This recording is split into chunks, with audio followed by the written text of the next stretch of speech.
Welcome to all of you. हमारे आज के इस वीडियो सेशन में आप सभी का स्वागत है। आज के इस वीडियो सेशन में हम लोग लॉस थ्योरम के बारे में डिस्कशन करेंगे।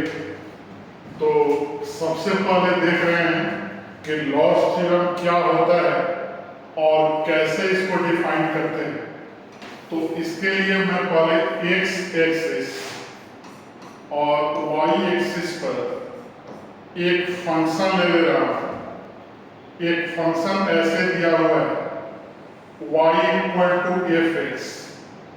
एक फंक्शन है जिसका यहाँ मैंने ग्राफ दे दिया और इसका इनिशियल पॉइंट ए ले लिया और एंड पॉइंट मैंने बी ले लिया और ए के अलावा यहाँ x इक्वल टू ए है और b के अलॉन्ग यहाँ x इक्वल टू b है।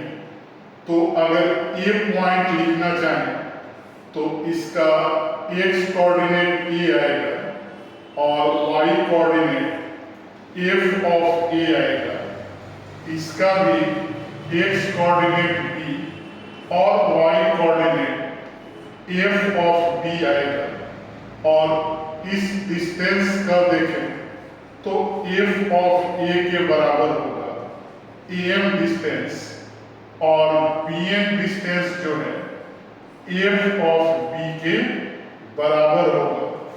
तो लॉस थ्योरम के हिसाब से y equal to F X जो फंक्शन है a और b के बीच में कंटिन्यूअस होगा, a और b में डिफरेंशिएबल होगा और उसके बाद f ऑफ a का लेंथ f ऑफ b के बराबर होगा।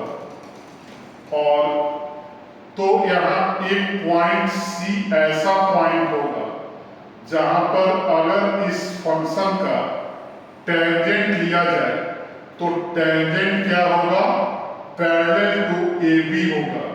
मतलब तो पैरेलल टू क्या होगा, एक्स एक्सिस होगा और c के अलॉन्ग एक पॉइंट ले लेंगे x equal to c।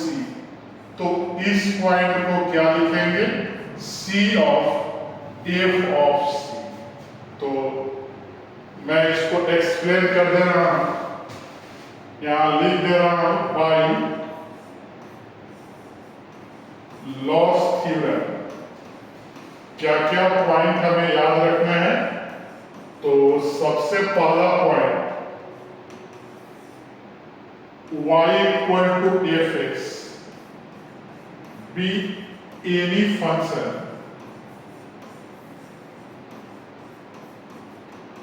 Continuous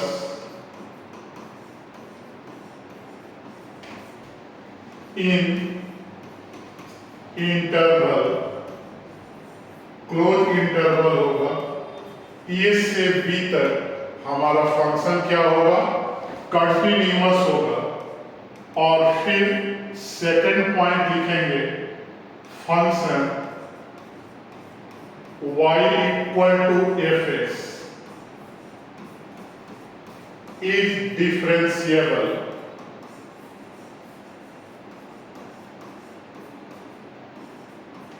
in open interval A B. तो थर्ड पॉइंट होगा here f of a equal to f of b such that any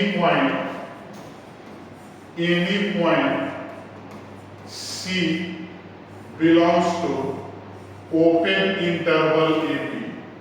this implies that c कहाँ होगा, a और b के बीच में होगा। Then if dash C equal to क्या होगा, 0 होगा। इसी को हम लोग लॉस थ्योरम बोलते हैं। तो इसको मैं फिगर से भी समझा दे रहा हूं। अगर y equal to F X का इस लाइन को टेंजेंट ले लें तो टेंजेंट का जो स्लोप होता है यहां मैं लिख दे रहा हूं स्लोप ऑफ ए टेंजेंट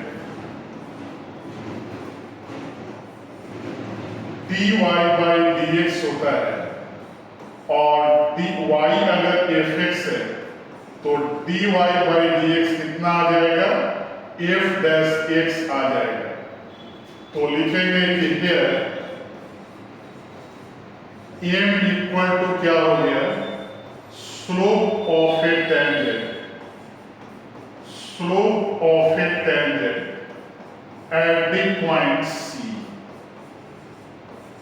तो यहां क्या लिखेंगे कि एट द पॉइंट C है तो f डैश x, C का वैल्यू क्या है, C और f ऑफ C है, तो x के जगह C होगा तो f डैश C आ जाएगा।